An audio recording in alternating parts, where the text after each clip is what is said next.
ในวันที่ 19 มีนาคม 2025 ครอบครัวทานางเวียงไก่สนเลื่อมวัฒนา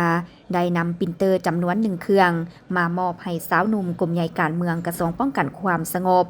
ต่างหน้ารับโดยพันตรีปริญญาเอกยันทศรขุทธคมเลขาคณะบริหารงานสาวหนุ่มกลุ่มใหญ่การเมืองป้องกันความสงบมีต่างหน้าหน่วยสาวหนุ่มอ้อมข้างกลุ่มใหญ่การเมืองป้องกันความสงบเข้าร่วม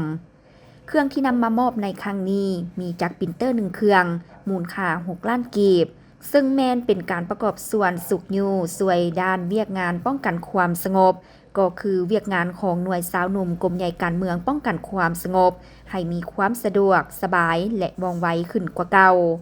พร้อมนี้ยังเป็นการประกอบส่วนในการคำนับหับตอนวันสำคัญของพรรคของชาติเช่นวันสั่งตั้งพรรคประชาชนปฏิวัติลาวครบรอบ70 ปีวันสั่งตั้งคณะสาวหนุ่มประชาชนปฏิวัติลาวครบรอบ70 ปี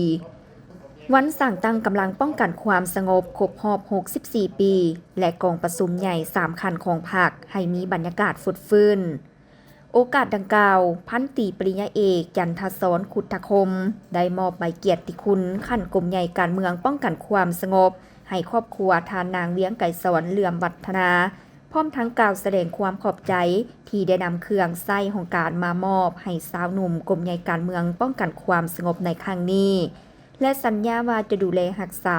และนำไส้อุปกรณ์ดังกล่าวเข้าในเวียกงานของสาวหนุ่มให้เกิดผลประโยชน์สูงสุด